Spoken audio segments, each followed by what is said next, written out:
উত্তল সংসদ অধিবেশন, বিএনপি জামাত এনসিপি ভয়ানক মারামারি হাতাহাতি, রণখিলাপি নিয়ে কথা বলায় হাসনাত আবদুল্লাহকে কঠিনভাবে অপমান করল স্বরাষ্ট্রমন্ত্রী সালাউদ্দিন আহমেদ। আজ থেকেই শুরু হলো যুদ্ধ, যে কোনো সময় ঘটতে পারে বড় কিছু। উত্তপ্ত হলো ঢাকার রাজপথ। ঋণ খেলাপিদেরকে ঋণ খেলাপি বলতে হবে। আমরা লজ্জা পাই একই সংসদ একসাথে শেয়ার করার জন্য।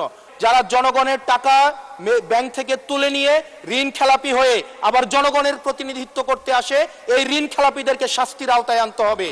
আবুল হাসনাত আবদুল্লাহর একটি প্রসঙ্গ যে আলাপটি তিনি করেছেন সেটি হলো বাজেটে এবার তাকে আটকে দেয়া হবে কিনা। আপনাকে টাকা দেয়া হবে না, তো আপনার এলাকায় টাকা দেয়া হবে, এলাকার মানুষের জন্য টাকা দেয়া হবে। আসসালামু আলাইকুম প্রিয় দর্শক, ভিডিওর শুরুতে কিছু ভিডিওর অংশবিশেষ দেখেছেন, দেখে বুঝতে পেরেছেন আজকের এই ভিডিওটা কতটা গুরুত্বপূর্ণ হতে যাচ্ছে। দর্শক, ভিডিওটি না টেনে সম্পূর্ণ দেখুন, আর আমাদের চ্যানেল নতুন হয়ে থাকলে চ্যানেলটি সাবস্ক্রাইব করে আমাদের সাথেই থাকবেন। দর্শক, চলুন ভিডিওগুলো দেখে আসি। ঋণ খেলাপিদেরকে ঋণ খেলাপি বলতে হবে। আমরা লজ্জা পাই একই সংসদ একসাথে শেয়ার করার জন্য। যারা জনগণের টাকা ব্যাংক থেকে তুলে নিয়ে ঋণ খেলাপি হয়ে আবার জনগণের প্রতিনিধিত্ব করতে আসে, এই ঋণ খেলাপিদেরকে শাস্তির আওতায় আনতে হবে। ঘি খাও তাও সুখে থাকো, এটাকে ওনারা এভাবে নিয়েছেন। ঋণ করো, ঋণ খেলাপি হও, তাও নির্বাচন অংশগ্রহণ করো। আপনি একই সাথে বলছেন আপনি মাছ মুচমুচে করে ভাজবেন, আবার একই সাথে বলছেন আপনি তেলটা কম দিবেন। 28-এর পরে কয়টা সংখ্যা হয় আমি আর্টস ইংলিশ ডিপার্টমেন্টের ছাত্র, আর্টস ব্যাকগ্রাউন্ডে পড়াশোনা করছি, আমার মাথায় আসে না 28-এর পরে কয়টা সংখ্যা হয়। 28-এর পরে না, 28-এর পরে 9টা না, এটাও হয় নাই। যেই মিডিয়া তারেক রহমানকে, মাননীয় প্রধানমন্ত্রী তারেক রহমানকে দেশদ্রোহী হিসাবে ফ্রেমিং করেছে, সেই মিডিয়ার অ্যাডভাইজার হিসেবে আজকে বসুন্ধরা গ্রুপে আজকে এই সরকার দলীয় সংসদ সদস্যদের অনেকেই তারা সেখানে যুক্ত। মাননীয় স্পিকার, এই বাজেট সেশনে এই বাজেটকে বিভিন্ন পক্ষ থেকে বিভিন্ন বিশেষণে বিশেষায়িত করা হচ্ছে। কোনো পক্ষ বলছে এটি ওভার অ্যাম্বিশিয়াস, কেউ বলছে এটা বাস্তবায়ন অযোগ্য, কেউ বলছে সাহসী। এই বিশেষণের ঊর্ধ্বে উঠে আমরা আমাদের জায়গা থেকে কিছু প্রশ্ন করতে চাই।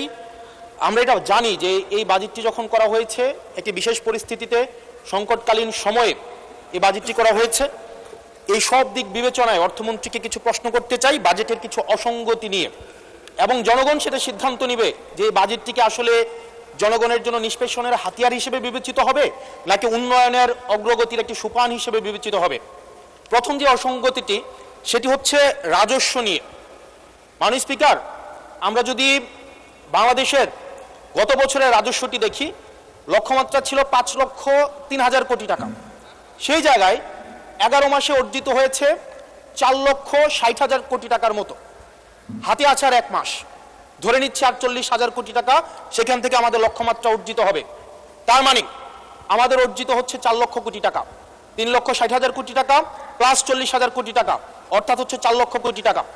মাননীয় স্পিকার, এই বাজেটে রাজস্বের লক্ষ্যমাত্রা নির্ধারণ করা হয়েছে 6,95,000 কোটি টাকা, অর্থাৎ প্রায় 74% লক্ষ্যমাত্রা বৃদ্ধি করা হয়েছে। পৃথিবীর সব দেশে তাবৎ অর্থনৈতিক ব্যবস্থায় বাজেটের যে রাজস্বের যে প্রবৃদ্ধি থাকে সেটি 10 থেকে 12%, একটা আইডিয়াল একটা ফিগার। সেই জায়গা থেকে মাননীয় অর্থমন্ত্রীর কাছে আমার প্রশ্ন, সারা দেশে বা বিগত রাজস্ব কালেকশনের যদি আমরা হিস্ট্রিটা দেখি, 10 থেকে 12%-এর জায়গায় সরকারের কাছে এমন কি মেকানিজম রয়েছে যে মেকানিজমের মধ্য দিয়ে প্রায় আমরা 75% আমরা রাজস্ব নতুন করে আমরা সংগ্রহ করতে পারবো। মাননীয় স্পিকার, সেই জায়গা থেকে আমরা বলছি যে এই যে রাজস্বের যে মাত্রাটি নির্ধারণ করা হয়েছে এবং এনবিআর এর যে সক্ষমতা রয়েছে সেটি বিবেচনায় এই বাজেটটির লক্ষ্যমাত্রা রাজস্বের ক্ষেত্রে কতটা অর্জিত হবে সেটি আসলে আমরা সন্দেহ প্রকাশ করছি। দ্বিতীয়ত, কিছুক্ষণ আগে একজন বলে গেলেন, একজন মাননীয় সংসদ সদস্য, যে আমাদের দেশের ইনভেস্টমেন্ট ফ্রেন্ডলি একটা এনভায়রনমেন্ট ক্রিয়েট করা হয়েছে। মাননীয় স্পিকার, 100 টাকার যদি আমি বাংলাদেশে ব্যবসা করি, আমাকে কর্পোরেট ট্যাক্স দিতে হয় 27.5%, অর্থাৎ আমি সেখানে 100 টাকার মধ্যে আমার পকেটে থাকে আর 72.50 টাকা, 72.5 টাকা। এই 72.5 টাকার মধ্যে আমার ডিভিডেন্ড ট্যাক্স 4.5 আমাকে দিতে হয় মাননীয় স্পিকার 40%, অর্থাৎ আমার পকেটে তখন থাকে 43.5 টাকা। এই 43.5 টাকা আমি 100 টাকা ইনকাম করি, আমার সর্বসাকুল্যে আমার ট্যাক্স চলে যায় 56.5%। আমরা যদি মালদ্বীপের দিকে তাকাই, আমরা যদি সিঙ্গাপুরের দিকে তাকাই, মালয়েশিয়ার দিকে তাকাই, সেখানে এই কর্পোরেট ট্যাক্স হচ্ছে 0%। আমরা যদি শ্রীলঙ্কার দিকে তাকাই 15%, নেপালের দিকে যদি তাকাই তাহলে সেটা 5%। শুধু সরকারের সমালোচনার খাতিরে না, আমরা নির্মোহভাবে কনস্ট্রাকটিভ ক্রিটিসিজমের জায়গা থেকে আমরা বলছি এই 56.5% কর্পোরেট ট্যাক্স এবং ডিভিডেন্ড ট্যাক্স বিদ্যমান রেখে এটা ডোমেস্টিক ইনভেস্টমেন্টকেও প্রমোট করবে না এবং ফরেন ইনভেস্টমেন্টকেও প্রমোট করবে না। যে বিজনেসম্যান আমার সিঙ্গাপুরে বিজনেস করতে পারবে 0% ট্যাক্স দিয়ে, সেই বিজনেসম্যান 56.5% ট্যাক্স দিয়ে সেই বাংলাদেশে বিজনেস করতে আসবে না। মাননীয় স্পিকার, আমরা সেই জায়গা থেকে প্রত্যাশা করেছিলাম যে এই বাজেট একটা ইনভেস্টমেন্ট ফ্রেন্ডলি একটা বাজেট হবে এবং কর্পোরেট ট্যাক্সের একটা সহনশীল মাত্রায় কর্পোরেট ট্যাক্সকে রিডিউস করা হবে। হতাশ হয়েছে মাননীয় স্পিকার। মাননীয় স্পিকার, আমরা যদি পরবর্তী যে অসঙ্গতিটা, সেটা হচ্ছে মূল্যস্ফীতি এবং জিডিপির যে লক্ষ্যমাত্রা নির্ধারণ করা হয়েছে। বর্তমানে মূল্যস্ফীতি হচ্ছে 9.4% এবং আমরা যদি খাদ্যপণ্যের মূল্যস্ফীতি ধরতে যাই সেটা 12%-এরও বেশি। এখন এই বাজেটে নির্ধারণ করা হয়েছে মূল্যস্ফীতি সেটা আমাদের 7.5%-এ রিডিউস করা হবে। পৃথিবীর সব দেশে, সব বাজেটে, সব অর্থনৈতিক ব্যবস্থায় মূল্যস্ফীতিকে নিয়ন্ত্রণ করার স্বীকৃত মাধ্যম হচ্ছে দুইটা। একটা হচ্ছে উচ্চ হারে সুদ নির্ধারণ করা অথবা গভর্নমেন্ট এক্সপেন্ডিচার কমিয়ে নিয়ে আসা। আমাদের একটা অর্থ বছরে 1,40,000 কোটি টাকার একটা নির্ভরশীল অর্থনীতি বিদ্যমান রেখে আমরা কিভাবে মূল্যস্ফীতিকে আমরা 7.5%-এ নিয়ে আসব, এই যে স্ববিরোধী যে অবস্থানটা, এই জায়গাটা আমাদের কাছে আসলে মাননীয় স্পিকার স্পষ্ট না। আপনি একই সাথে বলছেন আপনি মাছ মুচমুচে করে ভাজবেন, আবার একই সাথে বলছেন আপনি তেলটা কম দিবেন। এই যে স্ববিরোধী অবস্থানটা, এটা আমাদের সাধারণ মানুষের কাছে এটা স্পষ্ট হতে হবে। মাননীয় স্পিকার, আমরা এই সংসদে দেখেছি মাননীয় প্রধানমন্ত্রী নিত্য প্রয়োজনীয় দ্রব্যের দাম নিয়ন্ত্রণের যেই সুপারিশটি করেছেন এবং যেই বিষয়ে বলেছেন, এটির জন্য জনগণ বাহবা দিয়েছেন। আবার গত পরশুদিন মাননীয় অর্থমন্ত্রীকে আমরা দেখলাম আমাদের খুবই নিত্য প্রয়োজনীয় আমাদের কাপড়, রড সিমেন্ট, তারপর হচ্ছে নিত্য প্রয়োজনীয় 16টি দ্রব্যের মধ্যে উনি ট্যাক্স বসানোর কথা বলেছেন। এখন মাননীয় স্পিকার, প্রশ্নটি হচ্ছে এই নিত্য প্রয়োজনীয় দ্রব্যটিতে যখন ট্যাক্স বসাবে, দিন শেষে বিক্রেতা কিন্তু এই ট্যাক্সের বোঝাটি আমাদের তৃণমূলের যে ক্রেতারা থাকবেন এই ক্রেতাদের থেকে কিন্তু এই ট্যাক্সটি মাননীয় স্পিকার যাবে। সুতরাং যখন বলা হয়েছে নিত্য প্রয়োজনীয় দ্রব্যের দাম কমানো হবে, আবার বলা হচ্ছে ট্যাক্স বাড়ানো হবে, এটিও কিন্তু মাননীয় স্পিকার একটি সাংঘর্ষিক অবস্থায় রয়েছে। সুতরাং যদিও বলা হয়েছে নিত্য প্রয়োজনীয় দ্রব্যের দাম কমাবে, সেই জায়গায় নিত্য প্রয়োজনীয় দ্রব্যের দাম দিন শেষে কমবে না, কারণ এই ট্যাক্সের বোঝাটি দিন শেষে আমার আপনার মতো সাধারণ মানুষের উপরে চেপে বসবে। দিন শেষে এই জায়গাটি হচ্ছে মাননীয় স্পিকার প্রশ্নবিদ্ধ। মাননীয় স্পিকার, আমরা সরকার দল থেকে একটি কমিটমেন্ট পেয়েছিলাম নির্বাচনের আগে, সেটি হচ্ছে আগামী 5 বছরে এই 4 মাস সহ 1 কোটির উপরে কর্মসংস্থান নিশ্চিত করা হবে। 1 কোটি কর্মসংস্থান। এখন প্রত্যেক মাসে আপনার 1.5 লক্ষ কর্মসংস্থানেরও বেশি।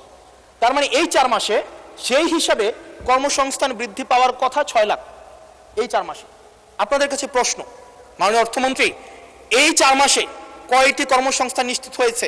আদৌ কি 6 লাখ কর্মসংস্থান নিশ্চিত হয়েছে? যদি হয়ে থাকে সেই কর্মসংস্থানগুলো কোথায়? সেই চাকরিগুলো কোথায়?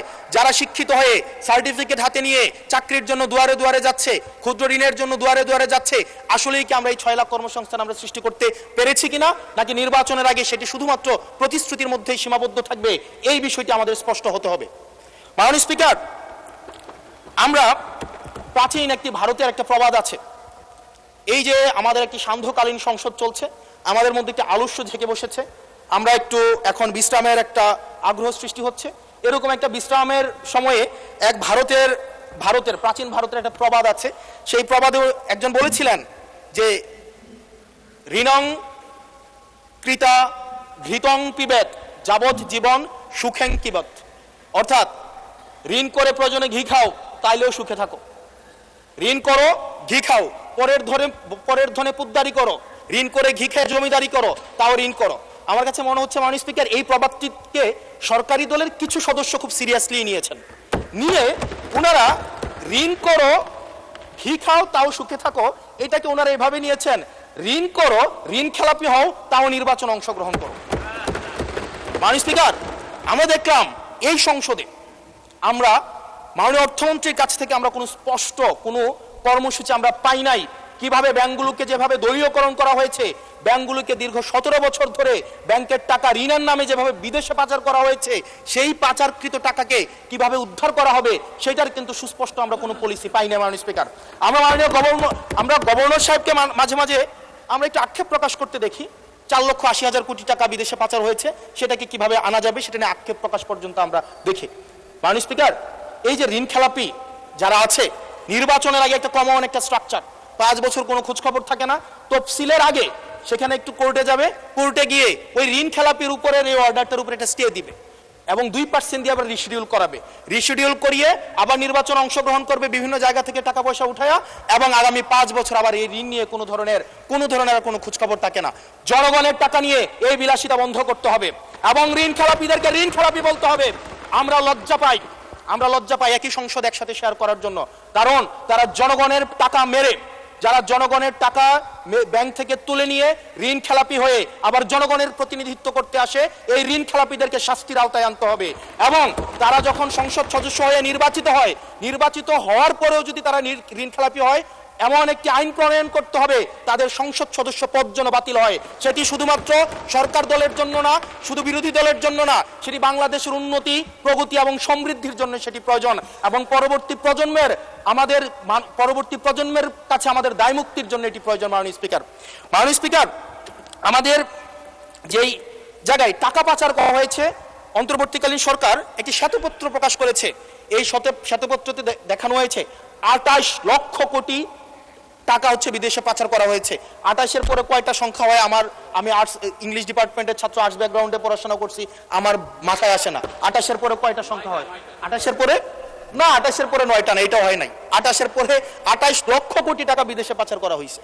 এখন মাননীয় স্পিকার, যারা পাচার করেছে তারা সদর পেয়ে এখন হচ্ছে মাননীয় স্পিকার গুলশান বনানী, ধানমন্ডি, এই দেশে এখন বুক ফুলিয়ে চলাফেরা করে। মাননীয় স্পিকার, আমরা দেখেছি অন্তর্বর্তীকালীন সরকারের সময় বসুন্ধরার পুত্র সুবহান দেশে ঢোকার সাহস পায় নাই, আমরা দেখেছি আনবির দেশে ঢোকার সাহস পায় নাই, কিন্তু এই সরকার নির্বাচিত হয়ে আসার পরে আমরা দেখেছি সদর্বে এই সুবহানের পুত্র, এই ধর্ষক দেশে ঢুকেছে। মাননীয় স্পিকার, অন্তর্বর্তীকালীন সরকারের সময় দুর্নীতি দমন কমিশন বসুন্ধরার বিরুদ্ধে মামলা করেছে।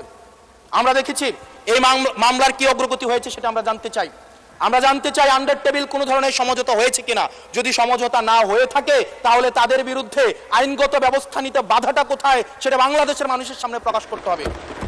মাননীয় স্পিকার, অন্তর্বর্তীকালীন সরকার এই বসুন্ধরা গ্রুপ যারা বিদেশে টাকা পাচার করেছে, মানুষের সম্পদ দখল করেছে এবং মিডিয়ার মধ্য দিয়ে আওয়ামী লীগের গুম খুন হত্যাকে যারা বৈধতা দিয়েছে, তাদের খুঁটির জোর কোথায় সেটা আমরা জানতে চাই। মাননীয় স্পিকার, আমরা মাননীয় স্পিকার অবশ্য শুনতে পেয়েছি, বললে অবশ্য অনেকে রাগ করে।